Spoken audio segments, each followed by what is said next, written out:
Vamos a hablar de lo que está pasando con esta emergencia económica y social y también con el pico que podría darse en Colombia con los contagios que podrían venir a finales de mayo, inicios del mes de junio. Señor Viceministro de Salud, muy buenos días, bienvenido a Redman Noticias. Muy buenos días a ustedes y muy buenos días a todos los oyentes. Señor Viceministro Alexander Moscoso, quiero preguntarle, ¿este pico estaría asociado con el ERA, la enfermedad respiratoria aguda, de todos los años que generalmente le da a los niños chiquitos cuando está terminando el primer semestre? Sí, señor, en las épocas de lluvia normalmente se acompaña de cambios en respiratorios en las personas, mayor susceptibilidad y mayor transmisibilidad de estos virus. Se dan con más alta frecuencia en los meses de abril y mayo. Primero afecta a los más jóvenes, a los que tienen más de 5 años, posteriormente afecta a los menores de 5 años y por último a los menores de 1 año durante todos los meses, durante el mes de abril y mayo. Viceministro, esta información acerca de ese pico de la pandemia que llegaría para finales de junio, comienzos de julio, que fue lo que nos contó ayer el ministro de Salud, ¿qué significa? ¿Implica que el confinamiento para ese entonces va a tener que ser más estricto y que quizá desde ya los colombianos tenemos que empezar a pensar que la cuarentena se extiende hasta julio por esa razón? A ver, un tema es el primero que hablamos del pico epidemiológico para los niños y los jóvenes que tienen que ver con los virus que normalmente circulan en el país. Estos son en los meses de abril y mayo, razón por la cual se han dado un permiso o autorización para que los niños mayores salgan en este momento porque su pico ya pasó. Y otro es el tema del pico producido por el coronavirus, como lo dice el señor ministro, nuestra progresión de casos y proyectan que para finales de junio, julio, podemos tener un número mayor de casos. Lógicamente esta situación estamos trabajando y para evitar que esto ocurra, esto depende de todo el esfuerzo que coloquemos todos los colombianos en disminuir los temas que pueden producir contagio, el aislamiento en casa, el distanciamiento social y todas las medidas preventivas que debemos tomar todos los días. Señor Viceministro, de acuerdo con las últimas cifras que ustedes han dado a conocer en las últimas horas, ustedes cada día muestran la actualización de datos, en Colombia tenemos 8.959 casos confirmados de contagios, con 397 muertes. Lamentable, nos solidarizamos con esas familias, es muy doloroso, y hay una cifra que nos llena de esperanza, 2.148 personas recuperadas. Estas cifras estaban dentro de los cálculos que tenía el Ministerio de Salud. ¿Estamos dentro de esa curva controlable o estamos por encima? Estamos dentro, nosotros tenemos unas proyecciones que determinan una franja en la que estamos en niveles dentro de lo esperado. Lógicamente estamos ligeramente en la franja, en el rango superior, por eso la invitación nuevamente a que todos sigamos tomando todas las acciones preventivas para minimizar la transmisión, pero sí estamos dentro de los rangos establecidos, por eso se ha venido con el programa de apertura progresiva de sectores para permitir que la economía y la productividad del país funcione. Estar en cuarentena total es un tema muy difícil y se requiere de otras opciones y por eso y en virtud de esta evolución se ha permitido esta apertura progresiva. Viceministro, ya que usted hace ese llamado a que todos sigamos cumpliendo como con los protocolos que eviten la transmisión y el contagio, hoy el país tiene una tasa de transmisión del virus de 1.3%. ¿Qué haría que esa tasa se incremente o qué debemos hacer, o mejor, y qué debemos hacer para que esa tasa del 1.3% siga bajando?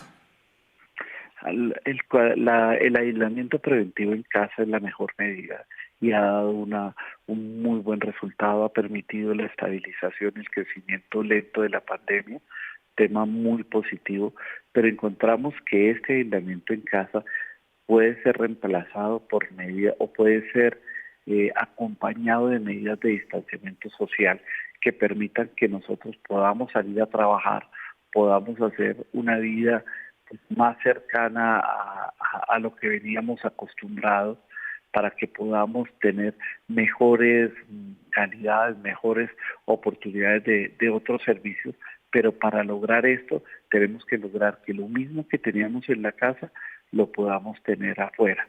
Y eso se logra con medidas de distanciamiento social, entendiendo cómo se transmite el virus, entendiendo que el uso del tapabocas es fundamental, entendiendo que debemos estar separados a más de 2 metros de las personas, que en nuestros puntos de trabajo debemos tener estas medidas de distanciamiento, tenemos que tener estas medidas de protección, recordando que el virus puede estar en superficies que cuando los tocamos y nos las llevamos a la cara podemos contraerlo, y por eso el lavado de manos y el uso de los geles es importantísimo, que es importantísimo no asistir a sitios de conglomeraciones, sitios donde hay más de 4 o 5 personas son un riesgo porque hay más cantidad de virus circulando.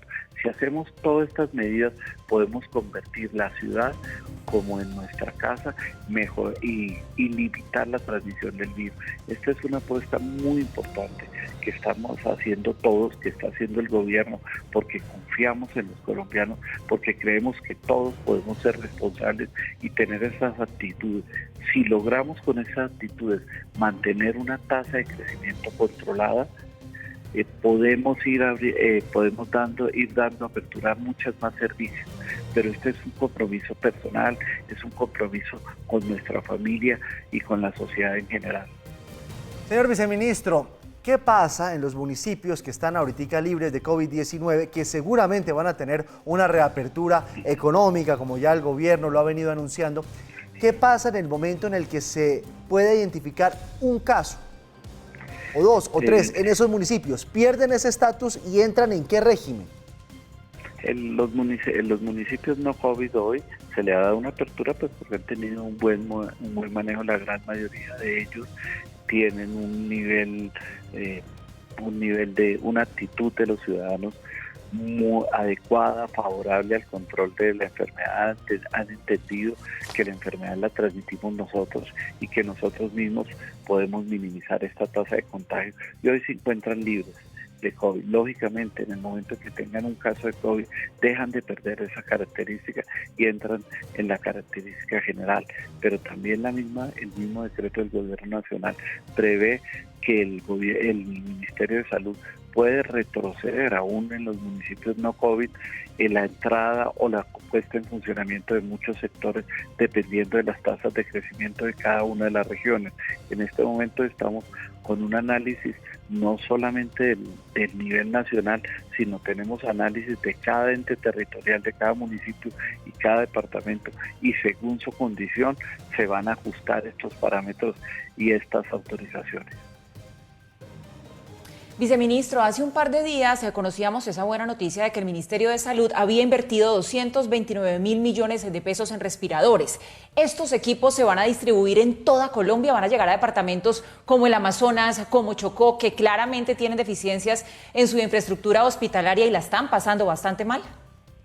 Sí, el Gobierno Nacional, el Ministerio, hemos proyectado una ampliación hasta 10.000 camas de unidad de cuidado intensivo de las existentes para la destinación a pacientes con COVID, que corresponde a la posibilidad de pacientes que tengamos en los picos epidemiológicos que se van a dar en meses más adelante.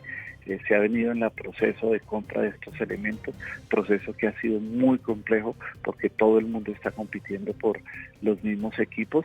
En esto hemos concretado ya unas compras importantes que esperamos las primeras empiecen a llegar en el mes de mayo, otras en el mes de junio y la gran mayoría en los meses de julio y agosto. Estos ventiladores y los otros equipos adicionales, bombas de difusión, camas y otros elementos médicos van a ser distribuidos en todo el país.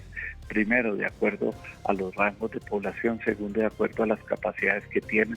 Lógicamente, los que menos capacidades tienen recibirán un número mayor de estos elementos, pero también en cómo se comporte la enfermedad en cada una de estas regiones, y la prioridad de entrega va a estar asociada al comportamiento del COVID en ese momento. Por ejemplo, en este momento tenemos unas prioridades grandes en municipios donde tenemos casos importantes. Estamos hablando del municipio de Leticia, el departamento del Amazonas, estamos hablando de Tumaco, en el departamento de Nariño, estamos hablando de Buenaventura, en el Chocó, que no tiene unidades de cuidado intensivo, que son prioridades, pero también prioridades la ciudad de Bogotá, que tiene una cantidad de camas de UCI reducidas en virtud de su población y es donde más casos se están presentando. De esta forma se harán las distribuciones iniciales, pero lógicamente le llegarán ventiladores a todo el país y todas las regiones. Pues esa es la situación en este momento. Señor Viceministro de Salud Pública, Alexander Moscoso, gracias por estar con nosotros a esta hora en Redman Noticias. Muchas gracias a ustedes y muchas gracias a todos los oyentes. Y recordar, este es un partido donde todos jugamos, donde todos estamos en la cancha y el compromiso de todos es lo que puede hacer el cambio. Gracias.